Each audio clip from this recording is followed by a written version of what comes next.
Welcome to the first official episode of The Mind, the Mirror, and Me, the podcast where I, a 23-year-old hairstylist, take on mental health, self-love, solitude, and more. I am your host, Mackie, and I am joined by the one and only Tony Overbay, licensed marriage and family therapist, certified mindful habit coach, writer, speaker, husband, father of four, host of The Virtual Couch, Waking Up to Narcissism, and Murder on the Couch podcasts, and who just so happens to be my dad. Hi, Tony. Hi, Mackie. I feel like you forgot to put all the other things I wanted you to read about me in there. Sorry, I tried to get as many as I could in there. You did. But you did, and I am your dad. You are my dad, and you're kind of a big deal. Well, I think it's so cool that we are doing a podcast on the Virtual Couch Podcast Network, and I knew that you were 23 years old, too. I don't believe that. I know. I always know you're somewhere between 22 and 25. Which is true, but it is. I don't know how old you are. Don't you really? I really don't. Take a guess. This can be embarrassing. I feel like you've been 51 for a long time. Okay. So you're maybe 52. I think I'm supposed to go, oh my gosh, thank you so much, because I'm really 53. So that means you think I look so much younger. Sorry, are you 40? Yeah. 41? Today, I literally had somebody in one of my sessions today, and they said, and my spouse thought I was flirting with this old lady, and he said, yeah, and I was like, she's like 55, why would I be flirting with her? And I just thought, that'd be so crazy. 2 years older than me, Mackie. My goodness. I know, but the inaugural episode. Yeah. This is exciting. This is super exciting. You've been on the Virtual Couch podcast like 500 times. Something like that. Yeah, but I think 7 or 8. I really don't know. Yeah. Sure, we'll go with that, though. Okay, so just kind of diving right in. It's kind of a little segue into what we're going to be talking about today, which I gave you a little brief idea of what it is, but really everything you say is just coming straight from your brain on the spot. But that can also be bad, because when you said Segway, it made me think of when we rented Segways on family vacation. Do you remember that? I do. And that was fun. Kind of scary. It was super scary. It was really scary. I still remember at one point not really understanding how they work, and I leaned forward and I went really fast. It's game over. Yeah. That quick. Spooky. But that's the way my mind works. Okay. Sorry. But just... Sorry. Sorry. Like, oh, I'm so sorry for you. Sorry that happens to you in your mind. I guess I'm sorry, Mackie. No, my mind's similar to yours. It is. It's fine. We don't get anything done. We were just talking about this. Exactly. Anyways, moving along past segues. Okay, so little brief intro. Wait, did you snort? I thought that was you. Did I do that? No, that was me. Oh, you had me scared. Okay. I'm gaslighting you. Please don't do that. Okay. Okay. This podcast, it's been in the works for a while on my end. I kind of brought it up to you fairly recently, but it's just been one of those things where I was like, I want to do this, and I just have like a million Google Docs. Do you? Just things that are started. Where like it's literally they'll end mid-sentence, and it's just a couple sentences, and then I'll start a whole new doc like a week later. Okay. And try to start something. So it's kind of embarrassing if you were to look through all my stuff. And I have a million different names I've had, different ideas, so many different things. I didn't know you had that much thought into it. For a long time. And every time I would get around to it being serious in any way or becoming a real idea, I would just get flooded with the super fun, I'm not good enough, I'm not smart enough, I'm not interesting enough, I'm not qualified, or, and the list goes on and on and on, which I'm hoping, as Mr. Therapist, you can tell me that that's normal, and I'm not the only one that feels. I think it all goes back to your parents, is what it is. Oh, they're the problem. But it's so normal. It's almost like if you didn't feel that way, I would say, narcissist, anyone? Maybe check out one of your podcasts. Yeah, exactly. Yeah. Yeah, I'd find myself kind of getting stuck with that, and then just becoming overwhelmed with those feelings, because they're not fun. No. They're not fun at all, and they make you think bad things, and it's just terrible. So then I would shut it down. And then one day, for whatever reason, I threw out the idea to you, which was very spooky to me. But I did it, and you were like, oh, that could be cool. Like, that could be kind of fun. So then you, as Mr. Therapist dad guy, swooped in, and you kind of gave me a little nudge, or like shove. Yeah. An aggressive shove in a loving way. A very loving, aggressive shove. To just do it, to do the thing, and to just...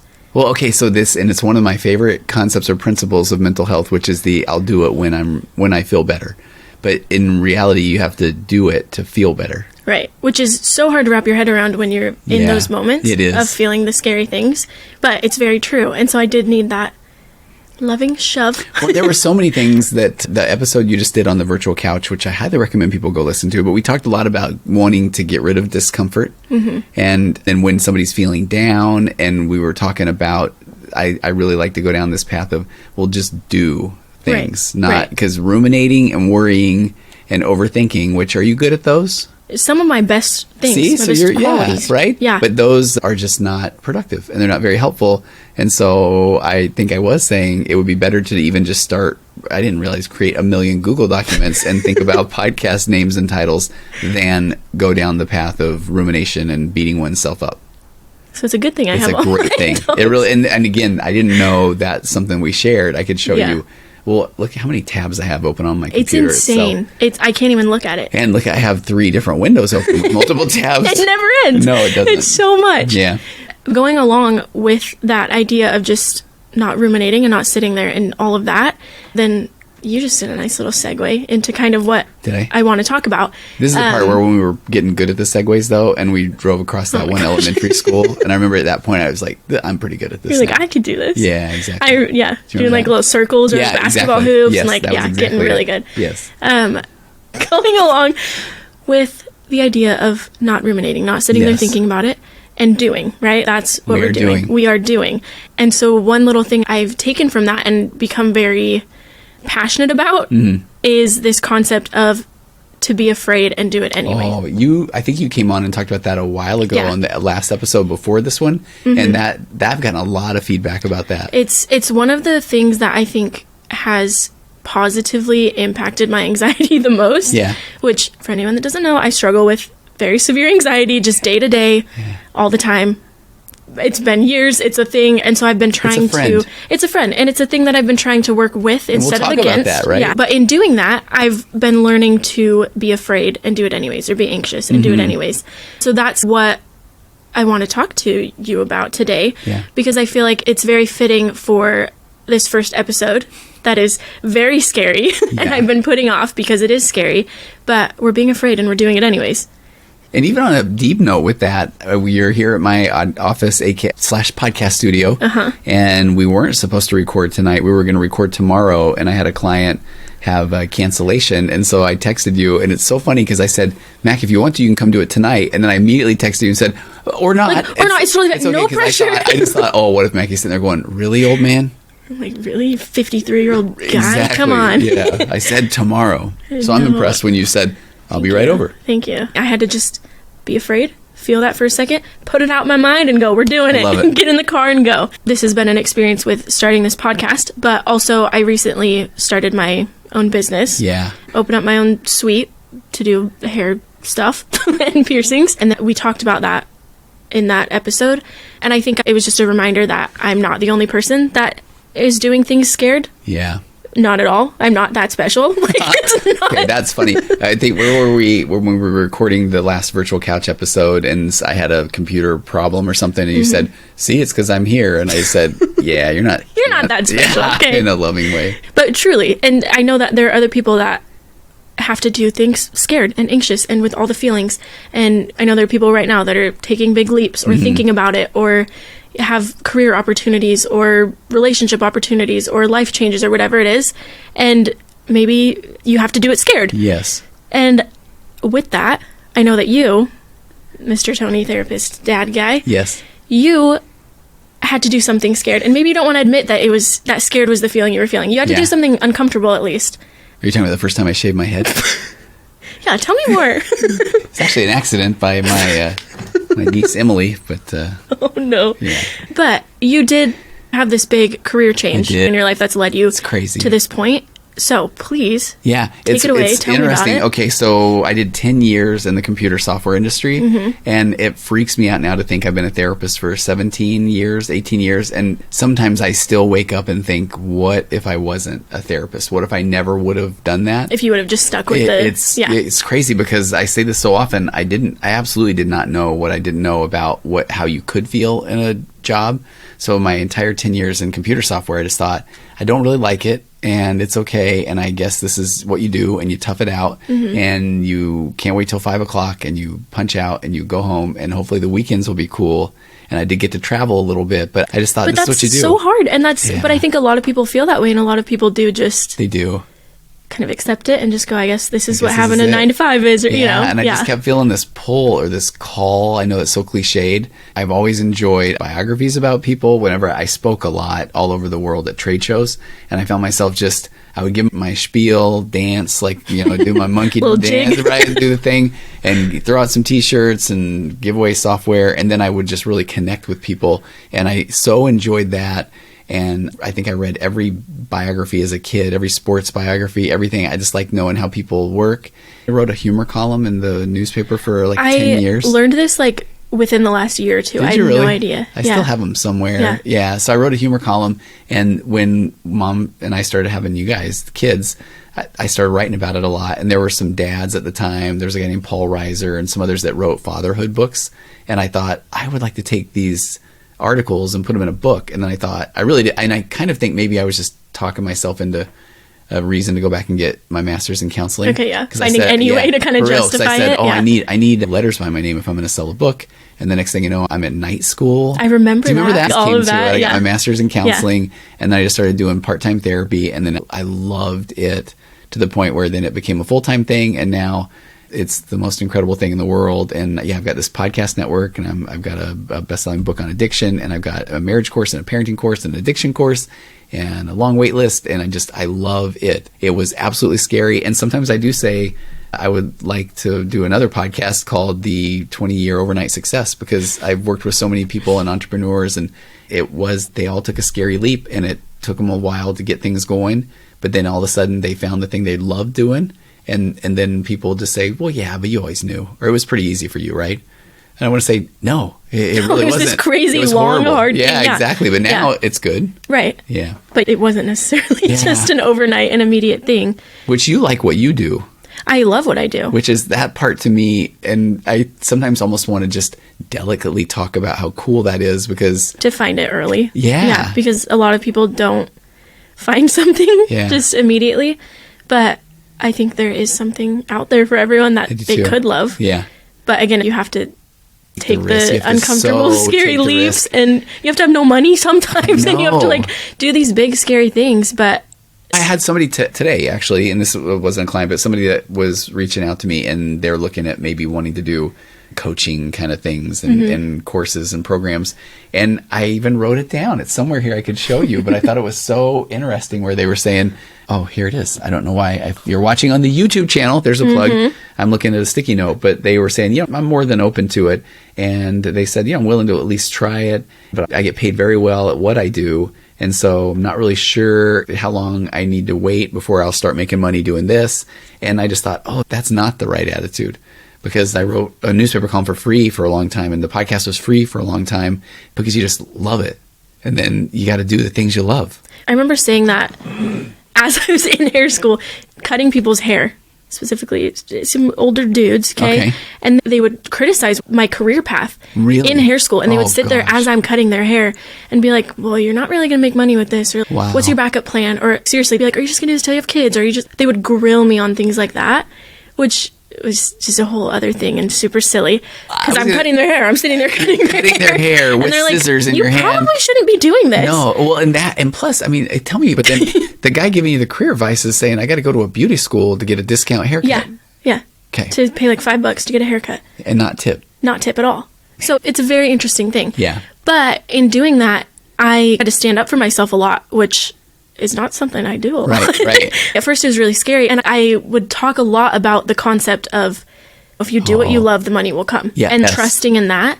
And I would get so much backlash from these, Okay, now let's go men. Psychology on this. I think that is one of those things where people want to say, no, it doesn't work that way, because if it did, then they probably should have tried. Yeah, and they're unhappy in their career. There's probably so much more to it. Yeah, exactly. But it was so interesting, because I would have that opportunity a lot to talk about that.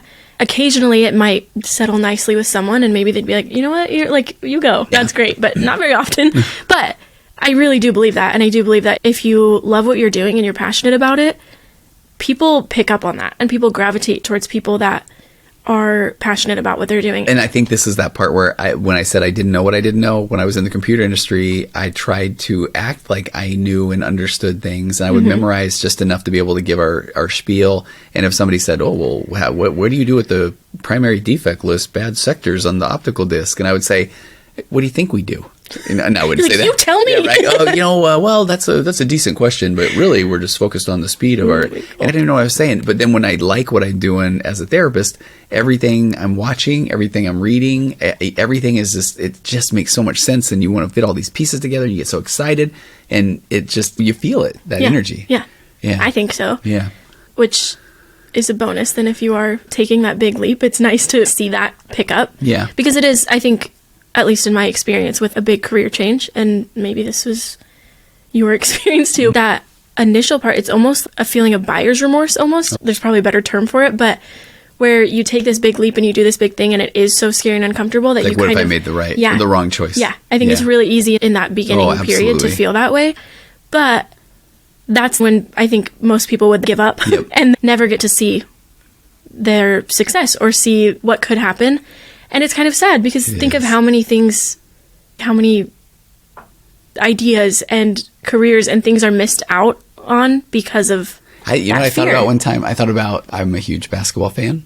And I thought about the fact that a Michael Jordan or Kobe Bryant found basketball. And I thought, how many people are there that were not necessarily equally as talented or good, but were afraid to try or play? And I'm sure there's got to be a lot. Like, there might be the world's greatest therapist is in the HR department at some store. Right. Just talking to all his friends through and he all their loves things. Psychology and therapy. Yeah. Then why are you a therapist? Then he probably, they don't make much money. Right. And he's got his whole list of reasons to make it make sense. Yeah, but. Right. Which I think is what people do. It's a normal human thing. Yeah. But it's kind of sad if you think about it, because there's so many missed opportunities and ideas and things that the world and people are missing out on because other people are scared. And then people around them will often discourage somebody because they didn't do it themselves. Right. And I see it now. Then if I go on my therapist brain, I see that often. I bet. Yeah.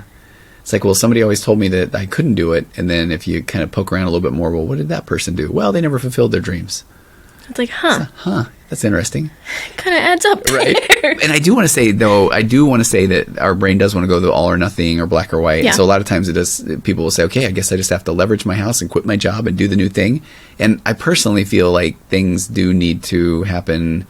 The cliched side hustle concept can sometimes be a thing. Yeah. Maybe don't sell everything you own and jump into something. Yeah. But it is good to take the leap and to do the big things and make the changes. But we do have to be reasonable, and we do have to because I've also literally worked with people that then did say, I'm getting rid of everything, I'm cashing my savings, and I've got a year, and I'm going to make it work.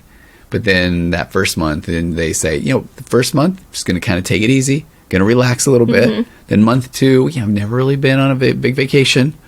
But month 3, and then before you know it, that year's gone by, and then it's like, well, it's time to just go back to whatever. As much as it's like this big motivational, take the leap and do the thing, be smart about it. Yes, you're right. That's funny. If the theme of every podcast is going to be we talk people into something and then talk them out of it. Right. So wait a minute. No, but it's because it is take the leap. Yes, take the leap, but be intelligent. Make sure you still have somewhere to live. And yeah. Food on the table, and exactly. Kind of important too. Yes. But I think there's a balance that can be there, right? So going with that, I think change in any form is terrifying for most people. I think there's some people that love change, but I would guess that the majority. I was going to say, I'm trying to think through. I mean, I know there are. Yeah, but I think the majority of people would agree that it's daunting and it's scary and it's uncomfy, and it's not necessarily fun. It can be, but it's not necessarily, especially with like big life changes or changing a career that you've been at for however long. Do you know why your brain is so wired to the negative? Why? It's kind of a crazy thing so your brain is still this device, and I won't go into the whole the brains that don't get killed device. We'll do that in a future episode. 'Cause that's a good thing. But there's a concept where your brain has evolved from this place of, I remember the first person that ever told me this, they said, imagine you're looking over the savannah, the plains, and you see this gazelle or antelope, and you think, man, if I go take that thing out, our whole village eats. Like, I'm the hero. But out of the corner of your eye, you see a tiger, and your brain just says, if I get this wrong one time, I die. So I'll do this later. So our brain's kind of saying, okay, I'm going to default to the negative because there's a chance that there may be a saber-toothed tiger around the corner. There's this slight chance. Yeah. But then now here we are in a world where there aren't so many saber-toothed tigers, so our anxiety is so much around. I'm doing that with so many things that are not really going to happen. Wow. But when you think about that, though, I love the concept of it's when you're aware that, oh, my brain's doing the I better get it right or I'll die thing, then it's like, thank you, brain. Yeah, it's like, thank you. Appreciate what you're doing. That was cool of you to look out for me. Exactly. There's not a saber-toothed tiger right no, there. And I'm willing to take the risk, the 1 in 10 zillion odds that there will be one. Because it can be worth it. Yeah. You know, then absolutely. you feed the whole village. Exactly, yeah. Oh, that's good. Right? Okay. So, again, change, it's uncomfy. That's normal. You're not alone or crazy if big changes like that are scary. And I think that this concept of being afraid and doing it anyways, it's a very interchangeable thing, and you can kind of fill that word afraid with anything. Like, be afraid, be mad, be sad, be angry, be uncomfortable, and do it anyway, right? Like, you just fill that with whatever that negative feeling is that you have in this moment, and just do it anyways. I think the one thing that doesn't apply to is being asleep. Okay. Fine. Will you please edit that out? Okay. That was the first bad dad joke. No, but yeah, you're onto something. I don't think so. I'm trying to just give you some credit. Oh, you're yes-anding me. We're improving. Yes-and. But yeah, so I do think it's an interchangeable thing. Maybe not when you're asleep, okay? Okay. Fine. But any other thing. Yeah. Please edit that out, Mackie. Okay. But you're allowed to do things uncomfortably. Yeah, because you don't have to listen to your brain. Your brain is like, this is scary. I don't want to do it. And because, I'm setting it up. Man, I could be 0 for 2 right now. But I used to think this was really funny. It actually hasn't been going over as well. When I speak anywhere and I'm talking about this concept, I will say, now, for my next trick, watch what I do. I am telling myself to raise my right hand. Thank you very much. For those listening, I did not raise my right hand. Not even a little bit. So my brain was telling me to, because if my brain's telling me that it's not going to go well, or you better not do that, or it's going to be scary, or I wouldn't, or you should stay home, I do not have to listen to it.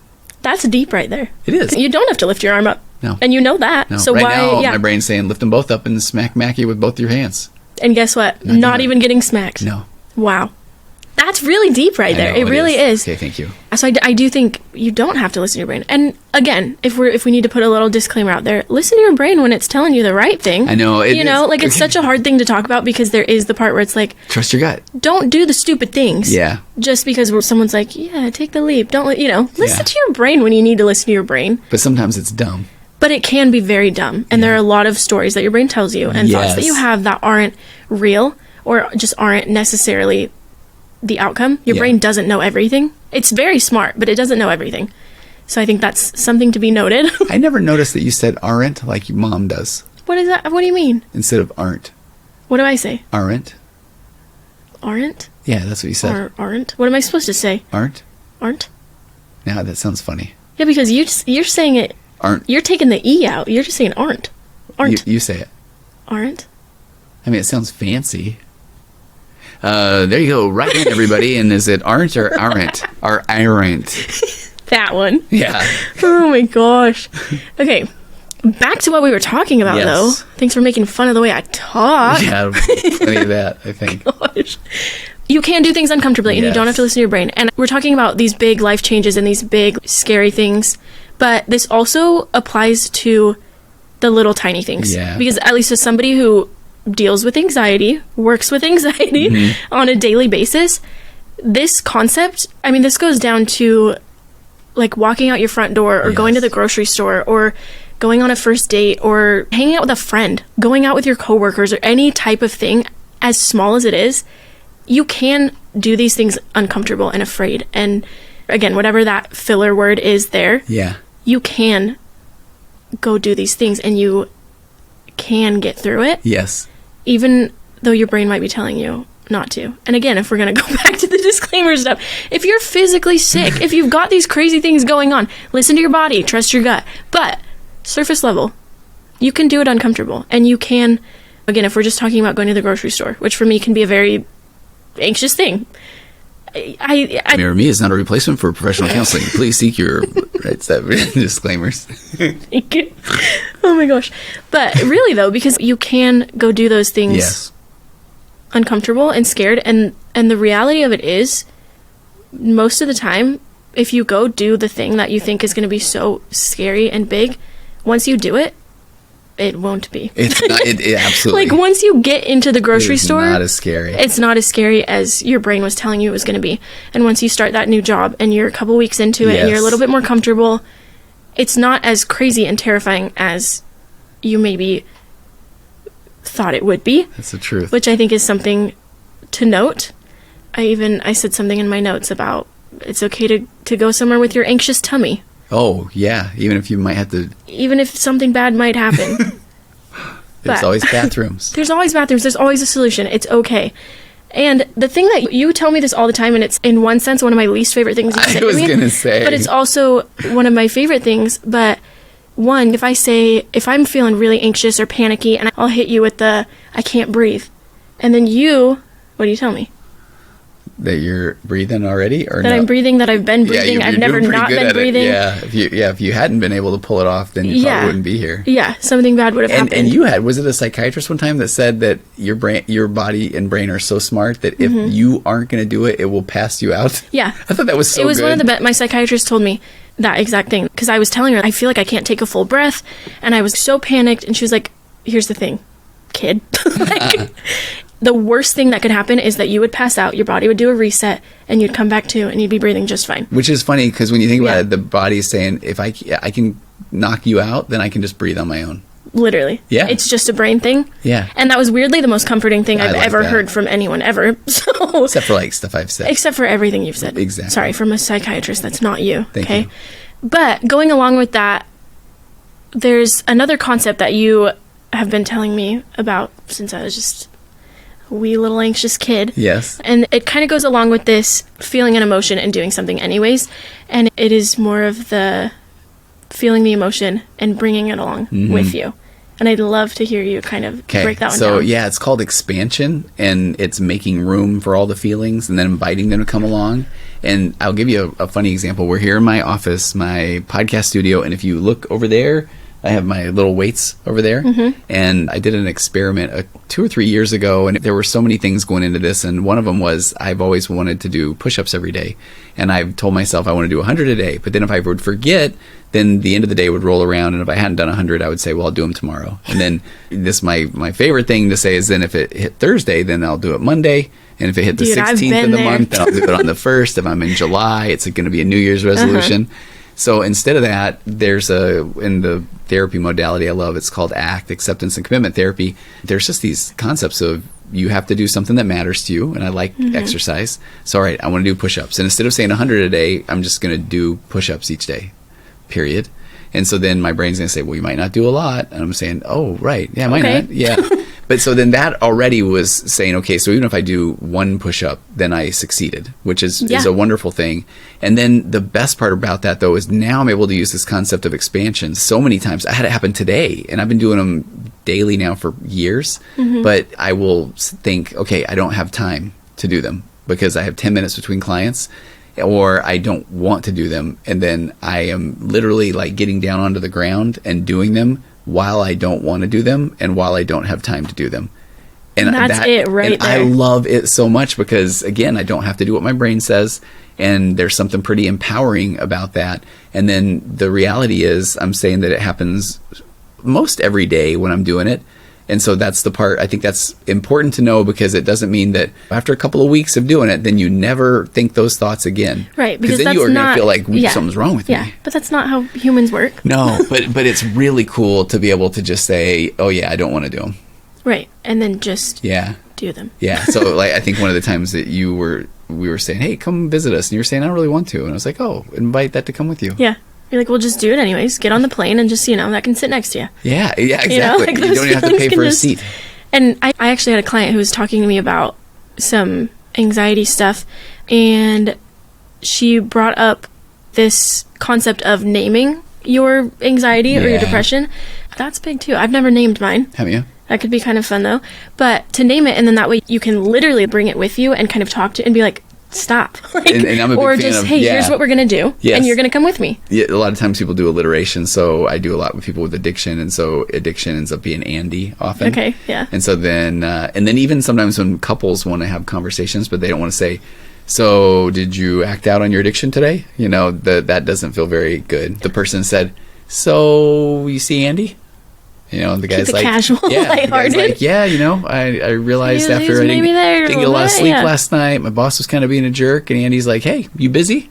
You know, I said, you know what? I'm good right now. We'll see how the day goes, though. See you later, Andy. Yeah, right. So I think that's just a great concept and tool, I think, in terms of that, again, with like where we're saying you can kind of interchange this word of be afraid and do it anyway. You can be any word you need to fill right there and do it anyway, because you don't have to do exactly what your brain's telling you have to do, which is a super powerful thing. So good. And again, you can just bring it with you. I remember we went to a Kings game one time. Yeah. And I was feeling really anxious, and I was kind of getting to the point where I was like, maybe I just won't go. Oh. And I was saying, I'm really anxious. Maybe I'll just sit this one out. And then literally as you're walking out the door and you're like, just bring the anxiety with you. Like, just so casual and just so like, just come on, just get in the car, just do the thing. Bring a snack if you want. Literally. And I was like, what are you telling me? Which is weirdly very helpful. So good. And again, usually then when you do the things, they're not as terrible and scary as they feel like they're going to be. Can I give you something that I don't think that we were maybe going to talk about today? And this is another one from that world of acceptance. And this is a concept where if you are unwilling to have it, you will. So the concept of if I'm unwilling to be anxious, then I will be so anxious. It's staying right there. There's no way of like them getting out of it. The best way, the example I'd like to give on this one is, it shocks me that you guys still want to go do things with Mom and I. That is because you're adults and so are we. And several of the kids like scary movies. Do you like scary movies? No. Yeah, I don't. Sometimes, but not really. I'm not a fan. Kind of a weenie. Okay, but here's what's kind of funny, though, is that this concept of if I'm unwilling to have it, I will, or I will miss out on things. So if I really was... I don't like being scared. Oh, so you like jump out of your seat and throw your popcorn. Like you audibly scream in a theater. And that's what's funny. So if I was unwilling to be scared, then I would say, you know what, guys, I'm going to sit this out. And then I would miss the opportunity to go on dates with my wife and hang out with my kids and eat popcorn. And so I'm accepting the fact that I'm going to scream like a young child. I'm going, literally, I've thrown popcorn. I'm going to watch most of the movie through my fingers or my hat. And it's so funny because I'm accepting the fact that those will happen, because then I'll also have these other moments. So I like when you're saying, I'm going to bring anxiety with me. At this Kings game, we had a fun time. And then every now and again, oh, there's anxiety. Yeah, it's not like it just disappears. No. Because it still would show up, and I still had to breathe a lot even as we're sitting there and do all my little tricks that I've learned that help. But the one where you stand up and sing the Star Spangled Banner. Okay. In the middle of things that are quiet. Yeah, that one's my favorite one. I don't understand that one. Yeah, no. I was talking more breathing. Sometimes I do a little squeeze the toes, like, you know, those type of things. But I was like, those aren't your toes. Okay. But dad jokes, does that mean we've gone to, the 35-minute mark? We're getting there. Yeah, that's how we know. Okay. But it's worth doing the things to not miss out on the other things. Yes. It's okay. It's more than okay to bring all the feelings with you, because you don't need to let them stop you from living the life you want to, or being the person you want to be. They shouldn't stop you, not to shit on people, but they shouldn't stop you from reaching your potential and being the person you want and doing the things you want to in this life. Because at the end of the day, they're just feelings and they're temporary, and they don't need to hold you back. Yeah, they don't. And with that, with all of those things, like you, right where you are right now, you are good enough. You are doing great things. That great idea you have, the business idea, the opportunity, the new relationship, the big life change, or even just your trip to the grocery store, or even if it's just making it through the next day or the next hour, wherever you are right now, you've got this. Yeah. You are capable. You are good enough. Your brain is just telling you a story. Really. That's what it comes down to. It's trying to stay in survival mode and do all the things that are nice, but not necessary in all the moments. And you are capable. You are good enough, interesting enough, smart enough. Right here, right now, today, all the things, you are good enough. I don't know, I could say that a million times. You are good enough. Yes, I'm so proud. I'm sitting there beaming. Stop. But it's really true, and it comes back to this idea, what would this world be if we just all kept our ideas inside? And if we turned down every opportunity that came our way because we gave in to these scary feelings that are real. They are real and they are valid, but they don't need to rule your life. So please feel your feelings. Yes. But summon up the courage, take the leap, be afraid, and do it anyways. Don't let any form of fear or negative feelings hold you back from living the life you want to live and being your truest self. And all that motivational crap, but it's true and it's real. Good. It's so good. And you did it today by doing this podcast, by starting your salon. I don't think you'll do this, but if people want to, they can go get their hair cut by you. They really And their can. hair dyed and all the other, and piercings of things. All the things. Yeah. So, if you want to talk some more, you can find me on Instagram at Beauty by Mackie. I mean, you can send me a message there, or there's a link to book. If you have anything hair beauty related, please message me. I love to chat. But also, if you have anything you want to hear from us here on this podcast, also send me a message there. Let me know. Yeah. So yeah, you can find me at Beauty by Mackie on Instagram. Tony, where do we find you? Tony Overbay _LMFT on Instagram, or just TonyOverbay.com. Amazing. On the World Wide Web. The World Wide Web. The internets. That's the one. I will put all of that in the show notes so you have that easy access. But yeah, this has been The Mind, the Mirror, and Me. Thank you so much for stopping by and feeling some feelings with us today. And we'll talk soon. Okay. Bye. Bye-bye.